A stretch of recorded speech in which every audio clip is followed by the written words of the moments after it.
ಮದ್ದೂರಮ್ಮ ದೇವಿ ದೇವಾಲಯದ ಜೀರ್ಣೋದ್ಧಾರ ಮತ್ತು ಪುನರ್ ಪ್ರತಿಷ್ಠಾಪನೆ ಹಾಗೂ ಕುಂಭಾಭಿಷೇಕ ಮಹೋತ್ಸವ.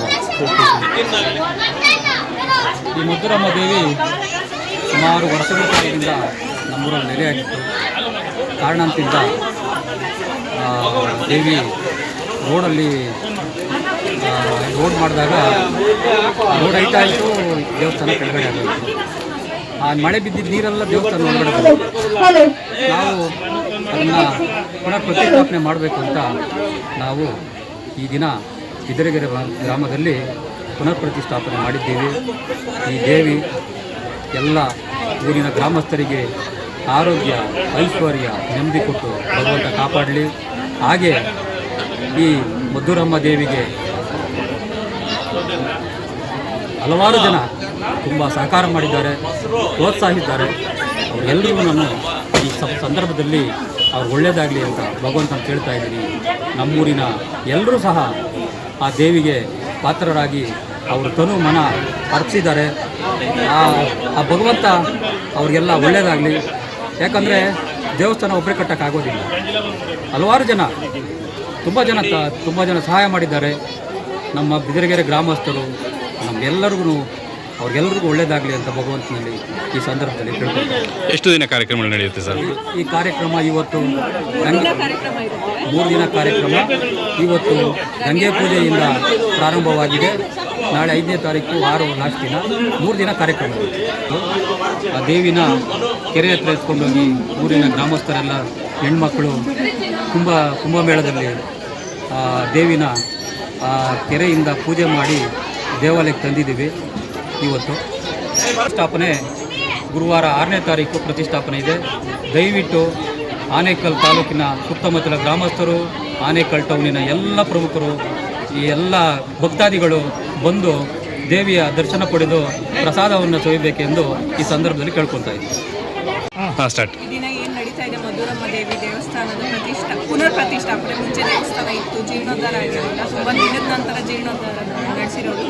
ಇವತ್ತು 3 ದಿನದ ಪ್ರೋಗ್ರಾಮ್ ಇದೆ, 3 ದಿನದ ಕಾರ್ಯಕ್ರಮ ಇದೆ. ಇವತ್ತು ಗಂಗೆ ಪೂಜೆ ಇತ್ತು. ಏನು ದೇವಿನ ಕೆರೆ ಹತ್ರ ಕರ್ಕೊಂಡು ಹೋಗಿ ಊರಿನ ಜನತೆ ಎಲ್ಲ ಕಳಶ ಸಮೇತ ಅವರನ್ನು ಕರ್ಕೊಂಡು ಬಂದು ಇಲ್ಲಿ ಅವ್ರಿಗೋಸ್ಕರ ಕುಂಭಾಭಿಷೇಕ ಮಾಡಿ, ಈಗ ಹೋಮ ಇರುತ್ತೆ. ನಾಳೆ ಕುಟುಂಬದಿಂದ ಪ್ರಧಾನ ಕಲಶ ಸ್ಥಾಪನೆ ಇರುತ್ತೆ. ನಾಳೆ ಸಂಜೆ ಹೋಮ ಇರುತ್ತೆ. ಮತ್ತು ಗುರುವಾರ 6ನೇ ತಾರೀಕು ಪ್ರತಿಷ್ಠಾಪನೆ, ಮಹಾಕುಂಭಾಭಿಷೇಕ ಮಾಡಿ ದೇವಿನ ಪ್ರತಿಷ್ಠಾಪನೆ ಮಾಡ್ತಾರೆ. ಸೊ ಯಾರ್ಯಾರಿದ್ದಾರೆ ಎಲ್ಲರೂ ಆನೇಕಲ್ ಜನತೆ, ನಮ್ಮೂರವರು, ಸುತ್ತಮುತ್ತಲಿನ ಎಲ್ಲ ಗ್ರಾಮಸ್ಥರು ಬಂದು ದೇವಿ ಆಶೀರ್ವಾದ ತಗೊಂಡು ಅವರು ಕೃಪೆಗೆ ಪಾತ್ರರಾಗಬೇಕು ಅಂತ ಕೇಳ್ತಾರೆ. ಮದ್ದೂರಮ್ಮ ದೇವಿಯ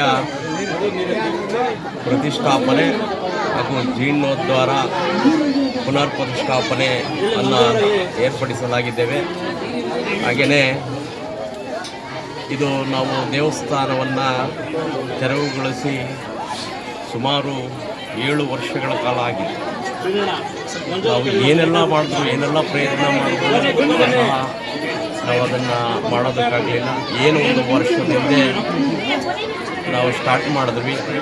ಖಂಡಿತ ಆವತ್ತಿಂದ ಇವತ್ತಿನವರೆಗೂ ನಿಲ್ಲದೆ ಆ ತಾಯಿಗೆ ಒಂದು ನೆಲೆಯನ್ನು ಎಲ್ಲರ ಸಮ್ಮುಖದಲ್ಲಿ, ಎಲ್ಲರ ಸಹಕಾರದಿಂದ, ಎಲ್ಲರ ನಮ್ಮ ಹಿರಿಯರ ಮಾರ್ಗದರ್ಶನದಿಂದ ಇವತ್ತು ಆ ತಾಯಿಗೆ ಒಂದು ನೆಲೆಯನ್ನು ನಾವೆಲ್ಲರೂ ಸೇರಿ ಎಲ್ಲರ ಸಹಕಾರದಿಂದ ನಾವು ಆ ತಾಯಿಗೆ ನಾವು ಮಾಡಿಕೊಟ್ಟಿದ್ದೀವಿ. ಇದಕ್ಕೆ ಸಹಕಾರ ಕೊಟ್ಟಂಥ ಎಲ್ಲರಿಗೂ ಭಗವಂತ ಆಯುರಾರೋಗ್ಯ, ಆ ತಾಯಿ ಅವ್ರಿಗೆ ಸದಾ ಅವ್ರಿಗೆ ಆಶೀರ್ವಾದವನ್ನು ಮಾಡಬೇಕು. ಭಗವಂತ ಇದಕ್ಕೆ ಎಲ್ಲರೂ ಸಹಕರಿಸಿದಂಥ ಅವರಿಗೆ ಆಯುರಾರೋಗ್ಯ, ಐಶ್ವರ್ಯವನ್ನು ಕೊಟ್ಟು ಕಾಪಾಡಲಿ ಅಂತೇಳಿ ನಾನು ಇವತ್ತು ಎಲ್ಲರ ಆ ತಾಯಿಯಿಂದ ನಾನು ಕೇಳ್ಕೊಳ್ತಾ ಇದ್ದೇನೆ. ಹಾಗೆಯೇ ಇದು ಏನು ನಮ್ಮ ಗ್ರಾಮಸ್ಥರು ಎಲ್ಲ ತಾಯಿಯಂದರು ಕಳಶವನ್ನು ತಗೊಂಬಂದು ಗಂಗೆ ಪೂಜೆಗೆ ಹೋಗಿ ಎಲ್ಲರೂ ಬಂದಿದ್ದಾರೆ. 4/2/2025 ಮತ್ತು 5/2/2025 ಮತ್ತು 6/2/2025 ಈ 3 ದಿನಗಳ ಆ ತಾಯಿಗೆ ವಿಶೇಷವಾದಂಥ ಹೋಮ ಹವನಗಳನ್ನು ಮಾಡಿ ಆ ತಾಯಿಯನ್ನು ಪ್ರತಿಷ್ಠಾಪನೆ ಮಾಡಿ ತಾವೆಲ್ಲರಿಗೂ ಈ ದೇಶಕ್ಕೆ ಎಲ್ಲರಿಗೂ ಭಗವಂತ ಒಳ್ಳೆಯದನ್ನು ಮಾಡಲಿ, ಆ ತಾಯಿ ಆಶೀರ್ವಾದ ಎಲ್ಲರಿಗೂ ಸದಾ ಇರಲಿ. ಹಾಗೆಯೇ ಮಳೆ ಬೆಳೆ ಚೆನ್ನಾಗಾಗಲಿ, ದನ ಕರುಗಳಿಗೆ ಒಳ್ಳೆಯದಾಗಲಿ, ಪಕ್ಷಿ ಪ್ರಾಣಿಗಳಿಗೆ ಒಳ್ಳೆಯದಾಗಲಿ ಅಂಥೇಳಿ ಆ ತಾಯಿಯಿಂದ ನಾನು ಕಳಕಳಿಯಲ್ಲಿ ನಾನು ಬೇಡಿಕೊಳ್ತಾ ಇದ್ದೀನಿ. यो नमः हरि ओಂ ಸರ್ವಮಂಗಳ ಮಾಂಗಲ್ಯೆ ಶಿವೆ ಸರ್ವಾರ್ಥ ಸಾಧಿಕೆ ಶರಣೆ ತ್ರ್ಯಂಬಕೆ ದೇವಿ ನಾರಾಯಣಿ ನಮೋಸ್ತೆ. ಸಮಸ್ತ ಭಕ್ತ ಮಹಾಜನಗಳಿಗೆ ಈ ದಿನ ತಿಳಿಸೋದೇನೆಂದರೆ, ವಿಶೇಷವಾಗಿ ಬಿದರಗೆರೆ ಗ್ರಾಮದಲ್ಲಿ ಮದ್ದೂರಮ್ಮ ದೇವಿಯ ಪ್ರತಿಷ್ಠಾಪನೆ ಕಾರ್ಯಕ್ರಮ ನಡೀತಾ ಇದೆ. ಏನು ಈ ಮದ್ದೂರಮ್ಮ ದೇವಿಯ ಪ್ರತಿಷ್ಠಾಪನೆ ನಡೀತಾ ಇದೆ ಅಂತ ಹೇಳಿದ್ರೆ, ಸುಮಾರು 100 ವರ್ಷಕ್ಕೂ ಹಳೆಯದಾದಂತಹ ದೇವಸ್ಥಾನ ಜೀರ್ಣಾವಸ್ಥೆ ತಲುಪಿತ್ತು. ಈ ದಿನ ಜೀರ್ಣೋದ್ಧಾರ ಮಾಡಿ ನೂತನ ಶಿಲಾ ವಿಗ್ರಹವನ್ನು ಪ್ರತಿಷ್ಠಾಪನೆ ಮಾಡಿ ಕುಂಭಾಭಿಷೇಕ ಮಹೋತ್ಸವವನ್ನು ಸಹಿತ ನೆರವೇರಿಸ್ತಾ ಇದ್ದೀವಿ. ಇವತ್ತು ಜಲಾದಿವಾಸ, ಧಾನ್ಯಾದಿವಾಸ ಇತ್ಯಾದಿಗಳೆಲ್ಲವನ್ನೂ ಸಹಿತ ಮುಗಿಸಿಕೊಂಡು ಈ ದಿನ ಈ ಗ್ರಾಮದ ಕೆರೆಗೆ ಹೋಗಿ ಗಂಗೆ ಪೂಜೆಯನ್ನು ಸಲ್ಲಿಸಿ ಅಗ್ರೋದಕದೊಂದಿಗೆ ಗೋಪೂಜೆ, ಮಹಾಪೂಜೆ, ಊರ ಗ್ರಾಮ ದೇವತಾ ಪೂಜೆಯನ್ನು ಮುಗಿಸಿಕೊಂಡು ಆಲಯ ಪ್ರವೇಶವನ್ನು ಮಾಡಿ ಬಿಂಬಶುದ್ಧಿಯನ್ನು ಮಾಡಿ ಇದ್ದೇವೆ.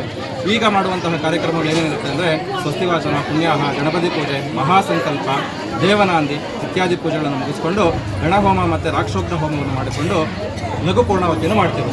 ಅದಾದ ನಂತರ ನಾಳೆ ಪ್ರಾತಃ ಕಾಲದಲ್ಲಿ ಪ್ರಧಾನ ಕಲಶ ಸ್ಥಾಪನೆ, ಪರಿವಾರ ದೇವತಾ ಕಲಶ ಸ್ಥಾಪನೆ, ಪೂಜೆ ಇತ್ಯಾದಿಗಳನ್ನು ಮಾಡಿಕೊಂಡು ಲಘು ಹೋಮ ಇತ್ಯಾದಿಗಳನ್ನು ಮಾಡಿ ಲಘು ಪೂರ್ಣಾವತಿಯನ್ನು ಕೊಡ್ತೇವೆ. ಅದಾದ ನಂತರ ನಾಳೆ ಸಂಜೆ 6 ಗಂಟೆಗೆ ವಿಶೇಷವಾಗಿ ದೇವಿಗೆ ಅಧಿವಾಸ ಸೇವೆಗಳು ನಡೆಯುತ್ತೆ. ವಿಗ್ರಹ ಅಧಿವಾಸಗಳು, ಶಯನಾದಿವಾಸ, ಶಯ್ಯಾದಿವಾಸ, ರತ್ನಾದಿವಾಸ, ಧಾನ್ಯಾದಿವಾಸ ಇತ್ಯಾದಿ ಅಧಿವಾಸಗಳು, ಫಲಾದಿವಾಸ, ಪುಷ್ಪಾದಿವಾಸಗಳನ್ನು ಮಾಡಿಕೊಂಡು ದೇವಿಗೆ ಪ್ರಾಣಕಲೆಯನ್ನು ತುಂಬ್ತೇವೆ. ಅದಾದ ನಂತರ ತತ್ವನ್ಯಾಸ ಪೂರ್ವಕವಾಗಿ ಅಷ್ಟಬಂಧನ ಪ್ರತಿಷ್ಠಾಪನೆ ನಡೆಯುತ್ತೆ. ಪ್ರತಿಷ್ಠಾಪನೆಯಾದ ನಂತರದಲ್ಲಿ ದೇವರಿಗೆ ಕಳಾನ್ಯಾಸಗಳು ಸಹಿತ ಮಾಡ್ತೇವೆ. ಅದಾದ ನಂತರ 6ನೇ ತಾರೀಕು ಅಂದರೆ ಗುರುವಾರ ಬೆಳಗ್ಗೆ ಪ್ರಾತಃ ಕಾಲದಲ್ಲಿ ಬ್ರಾಹ್ಮಿ ಮುಹೂರ್ತದಲ್ಲಿ ವೇದ ಪಾರಾಯಣ, ವಾದ್ಯ ಸೇವೆ. ಅದಾದ ನಂತರ ದೇವಿಗೆ ನೇತ್ರೋನ್ಮಿಲನ, ಗುರುಗಳ ಸ್ವಾಮಿಗಳ ಮುಖಾಂತರವಾಗಿ ನೇತ್ರೋನ್ಮಿಲನ ಕಾರ್ಯಕ್ರಮ ನಡೆಯುತ್ತೆ. ಅದಾದ ನಂತರ ಪ್ರಾಣ ಪ್ರತಿಷ್ಠಾಪನೆ, ಲಘು ಹೋಮ, ಮಹಾಹೋಮ, ಅದಾದ ನಂತರ ಜಯಾದಿ ಹೋಮ, ದೇವತಾ ಹೋಮ ಇತ್ಯಾದಿ ಹೋಮಗಳನ್ನು ನಡೆಸಿ ಮಹಾ ಪೂರ್ಣಾಹುತಿ ಸಹಿತ ನಡೆಯುತ್ತೆ. ಅದಾದ ನಂತರ ಗುರುಗಳ ಸನ್ನಿಧಿಯಲ್ಲಿ ದೇವಿಗೆ ನೂತನ ಗೋಪುರಕ್ಕೆ ಕುಂಭಾಭಿಷೇಕ ಮಹೋತ್ಸವ ನಡೆಯುತ್ತೆ. ಅದಾದ ನಂತರ ದೇವಿಗೆ ಫಲಪಂಚಾಮೃತ ಅಭಿಷೇಕ ಮತ್ತು ಕುಂಭಾಭಿಷೇಕ ನಡೆಯುತ್ತೆ. ಅದಾದ ನಂತರ ಧೇನು ದರ್ಶನ, ನೇತ್ರೋನ್ಮಿಲನ ಇತ್ಯಾದಿ ಕಾರ್ಯಕ್ರಮಗಳ ಮುಖಾಂತರವಾಗಿ ಜನಗಳಿಗೆ ರಾಷ್ಟ್ರಾಶೀರ್ವಾದ ಇರುತ್ತೆ. ಅದಾದ ನಂತರ ದೇವಿಗೆ ವಿಶೇಷವಾಗಿರುವಂಥ ಅಲಂಕಾರ, ಮತ್ತಾದ ನಂತರ ಅಷ್ಟಾವಧಾನ ಸೇವೆ, ರಾಜೋಪಚಾರ ಪೂಜೆಗಳು ನಡೆಯುತ್ತೆ. ನಂತರ ಪ್ರಸಾದ, ತೀರ್ಥಪ್ರಸಾದ ವಿನಿಯೋಗ ಎಲ್ಲರಿಗೂ ಸಹಿತ ಉಂಟಾಗುತ್ತೆ. ಇದಲ್ಲದೆ ವಿಶೇಷ ಏನಂದರೆ, ಇವತ್ತಿನಿಂದ ಅಂದರೆ ದಿನಾಂಕ 4ನೇ ತಾರೀಕಿನಿಂದ ಮೊದಲುಗೊಂಡು 6ನೇ ತಾರೀಕಿನವರೆಗೂ ನಿರಂತರವಾಗಿ ಅನ್ನದಾನ ಸಂತರ್ಪಣೆಗಳು ನಡೀತಾ ಹೋಗುತ್ತೆ. ಇದು ಈ ಗ್ರಾಮದ ವಿಶೇಷವಾಗಿ ನಡೀತಾ ಬಂದಿದೆ. ಓಕೆ.